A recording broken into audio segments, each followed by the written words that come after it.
It is May 6th, Tuesday, and this is morning the coffee with the mayor, coffee chat for May. I'm trying to get to the dashboard. Here we go. So if you are on here, please say a comment. I'm trying to make sure that I see the city's Facebook page comments as well. So that's a little bit of a challenge, but we'll see if that works. But if you have any comments or questions, please put them in the comment section, and I will keep an eye there. If I am not able to answer a question that you have, I will get back to it and certainly answer it both on the page and get in touch with you if I need to for clarification or whatever. So May is a busy month. It is Move with the Mayor month. I will tell you a little bit more about that in a second. This description. So Mayor's Move with the Mayor month. It's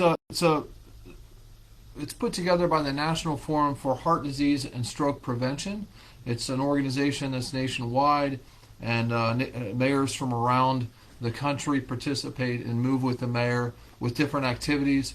Here in Largo, it's our first year participating in Move with the Mayor. So this Friday, we'll be playing some corn toss out at the Friday Live at Ulmer Park.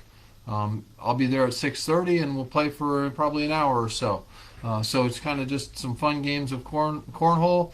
Hopefully you've seen the little video. It's a little bit silly, but good morning, Christy and Alex and Stacy. Good morning. Man, my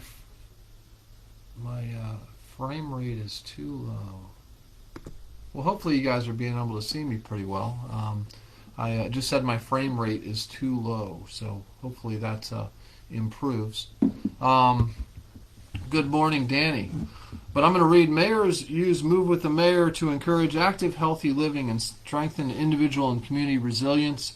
Mayors are using Move with the Mayor messaging, program, policy, and infrastructure recommendations to empower and protect the community members from health threats and improve cardiovascular and mental health for all. So that's kind of the goal of what we're doing. We also will have a Move with the Mayor's event at the Saturday evening market later in the month, and I'll tell you more about that in a little bit. So first I'm going to kind of review some things that are going on in Largo.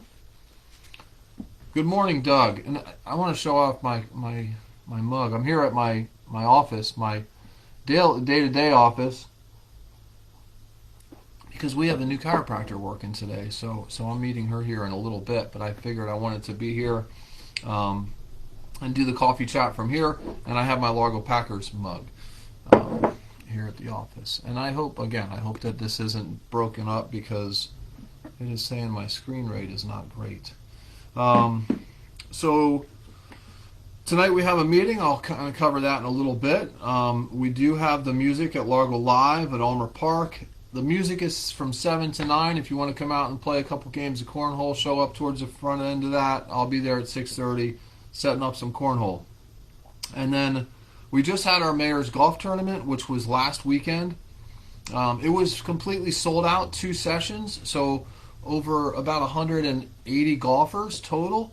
And those every penny that we raised at that helps to fund summer camps for kids in Largo. So if a kid can't afford to go to a summer camp, or they qualify for help, we help them come to summer camp. It pays for about 200 weeks of summer camp in Largo. So just one day of golf.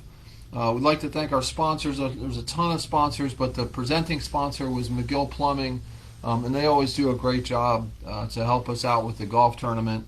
So thank you for everybody that participated in that. I don't have the final numbers, but I know we raised a bunch of money. Normally we pay for about 200 weeks of summer camp for kids, which is amazing. On the 17th of May, we'll be hosting the Young Lions of Jazz Music Festival at Largo Central Park. So that's a partnership with the Clearwater Jazz Holiday. They'll be bringing youth jazz players from around the area. I was going to say the county, but not just the county. I know there's some coming from over in Hillsborough County. But youth jazz players from around the area, and that will be a free concert in the park, and it's from noon until 8 o'clock. Please come by. That's the 17th on a Saturday, the 17th of May. The Largo Evening Market is the following week. I was mentioning that a little bit ago. That's at Ulmer Park, and that's on a Saturday, the 24th. That's when we're hosting the Walk with the Mayor. So meet me out there at 6:30. We'll do a brief about. It's a little bit less than a mile, but it's not a real long walk over to Bayhead Park and around Bayhead Park and then back to the market. Please come by. I'd like to see a lot of people. It's going to be a fun little stroll. Hopefully we have a lot of people there. So that's May 24th at 6:30. It should be a really nice stroll. If you want to ride a bike or a wagon or whatever, that works as well. So the following Monday, right after that weekend, is Memorial Day. If you don't have that on your calendar, mark your calendars for Memorial Day, May 26th. We will be having our Memorial Day ceremony at Largo Central Park at 9 o'clock in the morning on Memorial Day. So hope to see you there. I'm going to see if I've got any comments here. Okay, good. I'm going to turn this volume down. Now, something that's in June that I want you to be aware of is Largo Central Park has its 30th birthday party. It'll be in Largo Central Park, and it will be on June 8th from 10 o'clock until 1 o'clock. From 10 to 1, June 8th. Largo Central Park was founded or opened in 1995. It was a little bit tough to swallow to think about the fact that something started in 1995 is now 30 years old, but it is. So come out and celebrate Largo Central Park on June 8th. Put that on the calendar. And those are the events updates that I have. We're still moving along on City Hall. I think the projected open time is they're saying late August and into September. I know that with some of the challenges we've had with construction and stuff coming out of two big hurricanes, it's slowed down that process a little bit.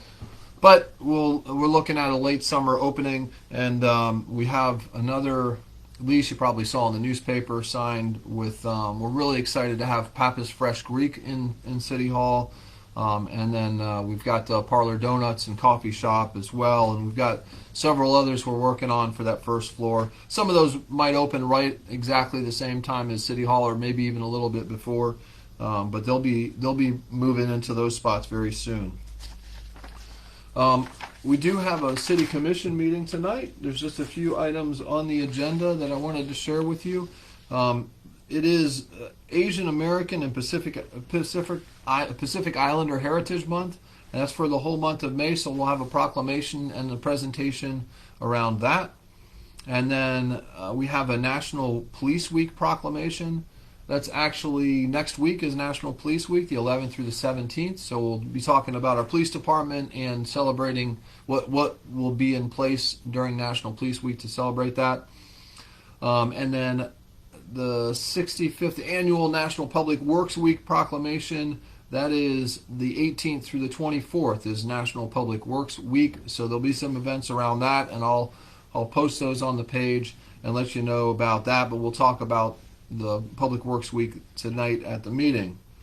We have a long consent docket, which is stuff that's just kind of stuff like appointing people to boards. So we are reestablishing the annual Affordable Housing Advisory Committee and looking at the proposed membership for that. I'm going to read the members that are going to be on that: Kathy Robshaw, Nick Cusimano, Lauren Giroux Benjamin, Linda Kemp, Glenn Larkin, Angela Clute Diaz, Tom Shelley, Lutricia Johnson, and myself. I'll be on the Affordable Housing Advisory Committee for the first time ever, which is pretty cool. I'm looking forward to that. So these are mandated categories. So we've got some realtors. We've got some... good morning, Andy. Annie, I hope that it's a beautiful day up there in Canada. We have certain categories that we have to fill. So we've got people that build homes, people that are investors, people that live or have used one of these programs.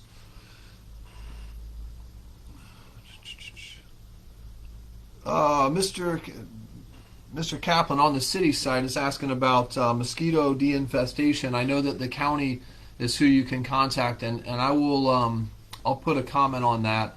The county has a mosquito control folks, and they'll come out and the first thing they do is make sure that folks are dumping water. It hasn't rained a whole heck of a lot, so there's probably not a whole lot of need for making sure that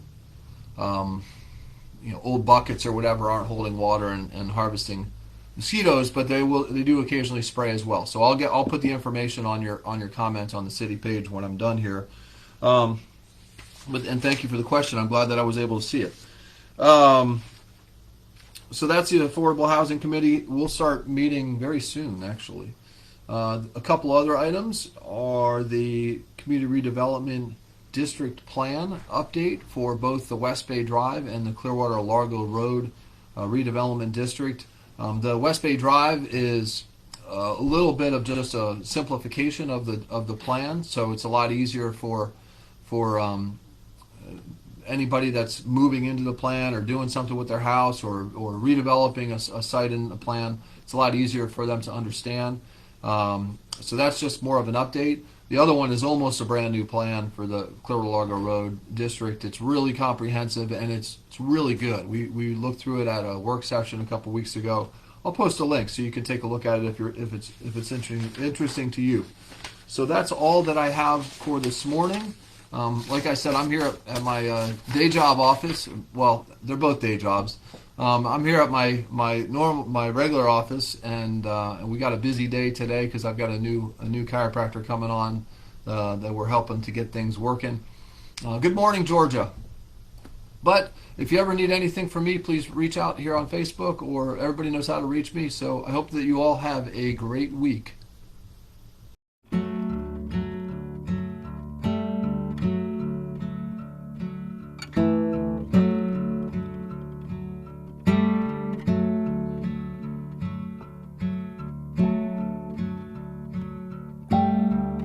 My name is LaRon Roberts. I'm a solid waste driver for the city of Largo.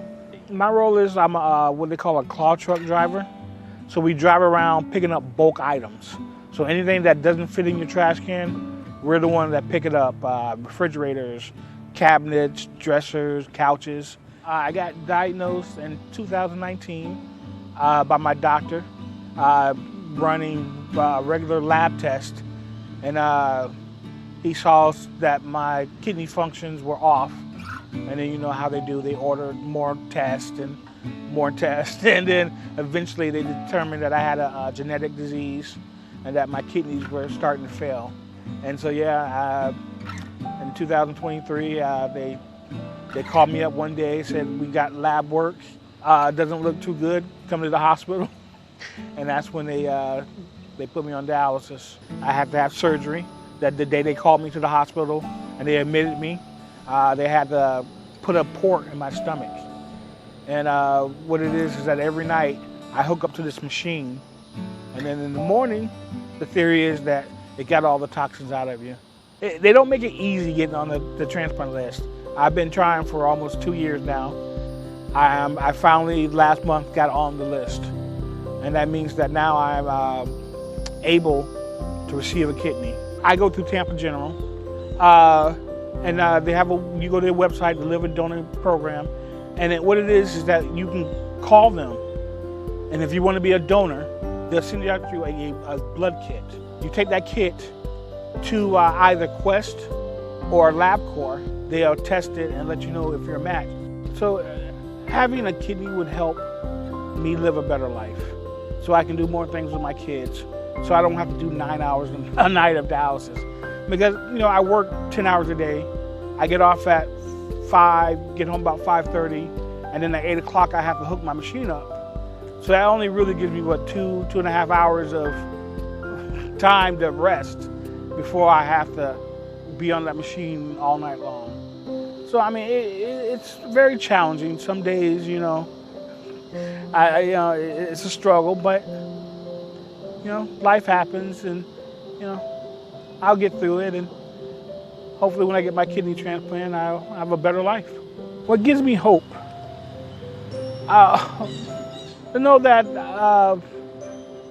because when I go to my doctor, I'm in the waiting room with other people with kidney disease, and I see that they have lived long lives, long, happy lives, and sometimes you talk to them because sometimes you're waiting there, half an hour, 45 minutes to see the doctor, and they tell you their stories and how they had kidney disease and they got a kidney transplant, and now they're doing well and they're living happy lives, and that this is only a temporary setback in your life, that it doesn't have to define you. It doesn't mean that this is over, because when I first got diagnosed, you know how you go in that I'm gonna die kind of mindset, but then you realize and you start talking to people that no, this is not the end. Yeah, what gives me hope is knowing that there's other people out there with the same disease that have lived long, happy lives.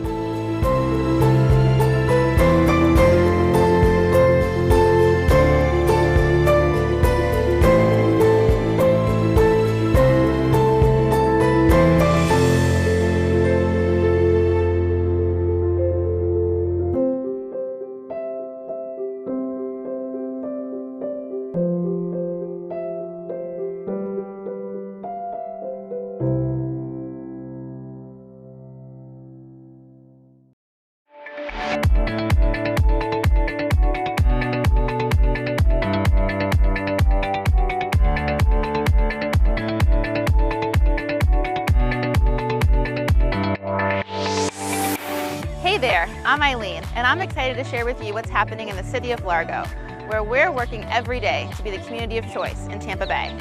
Guided by our values of integrity, collaboration, passion, and creativity, Largo has been strategically partnering with other agencies and organizations to get more done for the community. Largo understands that when it comes to getting things done for you, we're not alone. And when it comes to building a community, we rely on strategic partnerships. I'm at the Homeless Empowerment Program in Clearwater, which is just one of the community partnerships we'll be learning more about today, while we highlight just a few wins from this past year that have made 2024 worth celebrating.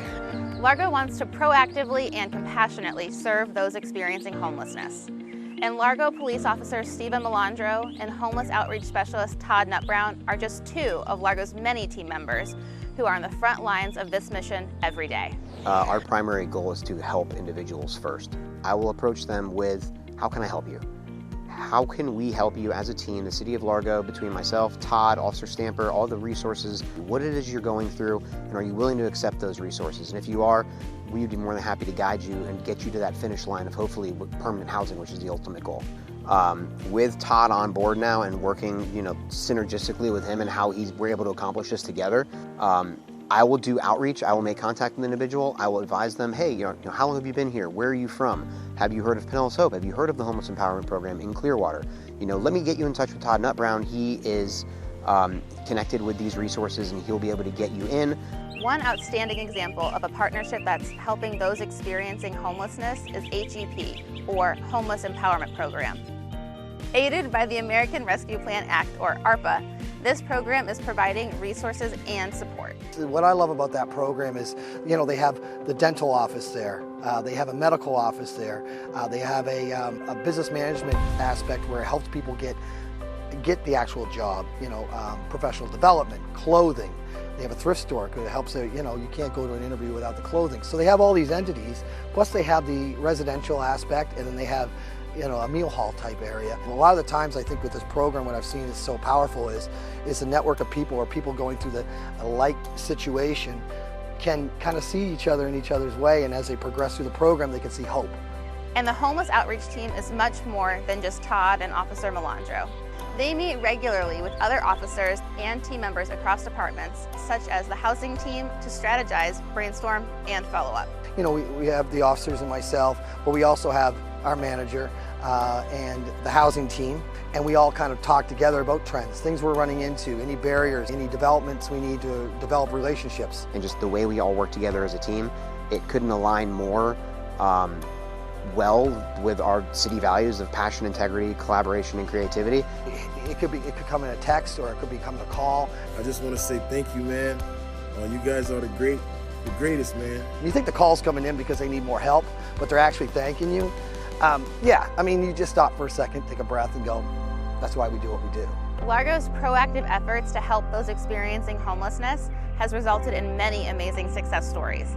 And you can learn more about a few of those, as well as contact the Homeless Outreach team at largo.com/homelessoutreach. Another outstanding partnership that's bringing you better public health and safety is Largo's collaboration with Pinellas County to pave the way for a brand new fire station in Southwest Largo.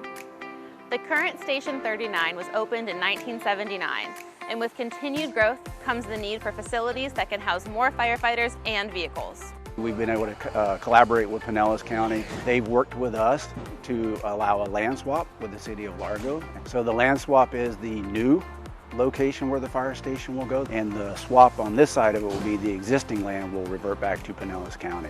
But also there's funding involved for that facility as well. It's just over 14%, and that is due to us serving the unincorporated area. The new fire station is going to have 3 apparatus bays. It'll have 8 individualized bunk rooms. You're going to have a day room, you're going to have a fitness room, you're going to have increased storage capacity, and it's a design that's long term. It's planning for the future growth. That's the beautiful part of this relationship with Pinellas County and the City of Largo, that we were able to find land within the coverage area where we needed it to best serve the citizens. The Fire Station 39 is going to be the result of working closely with Public Works, information technology, engineering, construction. We've worked with everybody that you can think of in the city itself, other departments for input and putting this together and designing it. So, and also with feedback from the firefighters that will actually live and reside in this fire station in the future. They had a huge amount of input and say on how we designed and created this future station. Construction is underway, and the new Fire Station 39 plans to have trucks in the bay and be responding to calls in spring 2025. The City of Largo believes superior services that inspire community pride begin with superior team members. And that's why we've taken a comprehensive approach to training and developing Team Largo. And we are excited to be implementing Largo Learning, a training program that builds off of the already highly successful HPO, or High Performance Organization model. Every team member has a voice, and we are all leaders in the organization. So the HPO competency model was developed through a partnership with our executive leadership team, team member surveys, and Blue Beyond Consulting. It outlines knowledge, skills, and abilities needed to implement HPO into our services. There are 5 tenets of the model: foster teamwork, drive results, build trust, growth mindset, and strategic focus. There's a unique learning path for each of the 5 competencies based on the team member's role, from frontline team member through executive management. We have a total of 5 role-based learning paths for each HPO competency. Think of it as a curriculum, right, where it's a series of courses, and the learning paths are structured for each level of the organization, and they combine both online training as well as instructor-led classroom facilitation. It shows that we are committed to providing team members with the tools to be successful and realize their potential. HPO showed us what we need to do to be a high-performance organization. The competencies and the learning path help team members understand how to be high-performing. As Largo continues to grow, developing team members is essential to fostering a culture of innovation, engagement, and continuous learning to serve you both now and in the future.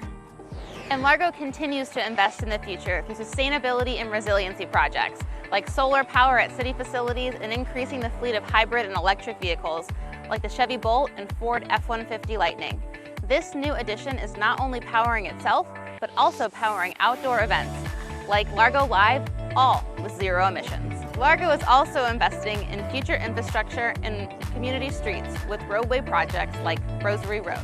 And if you haven't been to downtown Largo lately, then you may have missed out on seeing private developments take shape, like the Skyview townhomes near the corner of West Bay Drive and Clearwater Largo Road. And we like to think the best is yet to come, and we want you to get involved and stay connected to the future of Largo's budget priorities and more by visiting largo.com/budget.